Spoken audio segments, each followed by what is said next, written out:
सुधीर चौधरी ने आज तक क्यों छोड़ा? आज तक देश का सबसे बड़ा चैनल है, पुराना चैनल है, भरोसेमंद है। रात को 9 बजे सबसे प्राइम टाइम में आप थे।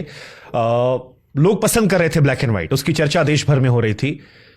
सडनली लोगों को शॉक लगता, वाई डीडी न्यूज? एक डेड चैनल है, सरकारी चैनल है, बहुत सारी खबरें आती हैं कि बहुत मोटा पैसा मिला है। मैं उधर भी आऊंगा, लेकिन पहला सवाल तो यही कि आज तक छोड़ने का रीजन क्या था? कुछ और चुनौती लेना चलो एक अलग चीज आई, बट वो छोड़ने का थॉट क्यों आया? आज तक क्यों आप आज तक छोड़ देते? नमस्कार, मैं हूं सुधीर चौधरी, आपका बहुत बहुत स्वागत। देखिए, मैं पहले भी इसका एक जगह जवाब दे चुका हूं। अब मुझे मेरे करियर में 30 साल हो चुके हैं। जहां मैं पहुंचा हूं इस देश की वजह से, इस देश के लोगों की वजह से पहुंचा हूं। 30 साल काम करते करते मुझे ऐसा लगने लगा कि जहां मैं हूं वहां अब मुझे इस सोसाइटी को वापस देना चाहिए, कुछ इस देश के लिए कुछ और करना चाहिए। मतलब मैं यहां तक आया, इस देश के लोगों ने मुझे यहां तक पहुंचाया, अब मैंने उनके लिए क्या किया? क्या मैं एक शो करता रहूंगा?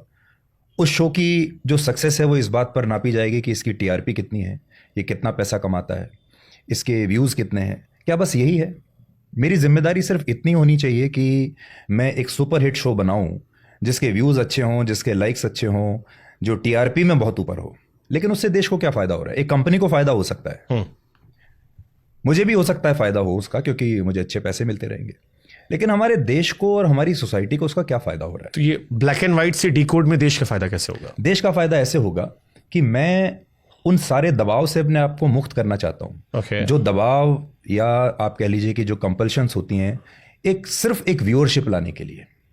मैं ये चाहता हूं कि मुझे अब इतनी आज़ादी और मुझे एक दायरा मिलना चाहिए जहां मैं ये सोच सकूं कि देश के लिए क्या अच्छा है, हमारी सोसाइटी के लिए क्या अच्छा है।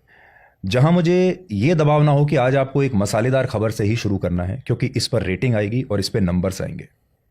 मैं यहां ये नहीं कह रहा हूं कि आप मुझे रेटिंग और नंबर से मुक्त कर दीजिए। सही बात है। ये भी नहीं कह रहा हूं मैं ये नहीं कह रहा हूं कि मैं एक अलग छोटा प्लेग्राउंड लेके बैठ जाऊंगा जहां मैं इस सबसे मेरी मुक्ति हो जाएगी। लेकिन तो भी मैं ये चाहता हूं कि अब मैं जो मैंने आपको कहा कि जो मैं प्रयोग करना चाहता हूं वो ये है कि क्या आप एक अच्छे कंटेंट के साथ भी नंबर्स ले सकते हैं? क्या आप एक अच्छे कंटेंट के साथ, जिसमें एक फैमिली का फ़ायदा हो सकता है, समाज का फ़ायदा हो सकता है, क्या ऐसी खबरें लेने के बाद आप अपने इस देश को कुछ वापस दे सकते हैं? क्या मैं कुछ खबरों को मना कर सकता हूं कि मैं ये खबर नहीं करूंगा क्योंकि मेरा मन नहीं है इनको करने का, मेरा मन नहीं कर रहा?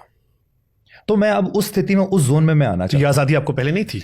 ये आज़ादी मेरे शो में मुझे ऐसा कभी लगा नहीं कि किसी ने कभी मेरे ऊपर ये कहा हो कि ये खबर लेनी है या नहीं लेनी है, ये कभी नहीं था। लेकिन एक प्रेशर ज़रूर होता है जब हर हफ्ते टीआरपी आती है, जब बार्क का डेटा आता है, तो आपकी जो टीम है या आपका जो मैनेजमेंट है चैनल का, वो डेटा एक बार ऐसे आपको दिखाता ज़रूर है और बिना कहे संदेश होता है। बिना कहे एक संदेश होता है और वो ये बताता है कि देखिए पिछली बार के मुकाबले थोड़ा गिर गए हैं, ये जो दूसरे कंपनी है, दूसरा चैनल है, ये थोड़ा सा उठ गया, तो ज़रा देखिए ये क्या कर रहा है। तो फिर आप देखते हैं कि वो क्या कर रहा है। तो आप देखते हैं कि वो बहुत सस्ता कंटेंट लगा रहा है, आप देखते हैं कि वो आपसे ज़्यादा मसालेदार खबरें दे रहा है, आप देखते हैं कि वो आपसे ज़्यादा चिल्ला रहा है गला फाड़ के, आप देखते हैं कि वो अपने स्टूडियो में किसी का और ज़्यादा अपमान कर रहा है। अब आप उस दौड़ में कब तक दौड़ते रहेंगे और कहाँ तक आप जाएंगे? और क्या आपका जीवन सुबह शाम रात इसी चिंता में घुलेगा कि मुझे टीआरपी चाहिए और कुछ भी करके टीआरपी चाहिए और मुझे टॉप पर रहना है और उसके लिए मैं कुछ भी अपने सिद्धांतों के साथ, पसंद नापसंद के साथ कॉम्प्रोमाइज़ कर सकता हूँ? तो अभी तक मुझे कॉम्प्रोमाइज़ करने की आवश्यकता नहीं पड़ी, लेकिन आगे भी ना पड़े। प्रत्यक्ष तौर पर नहीं पड़ी। नहीं पड़ी। ओके।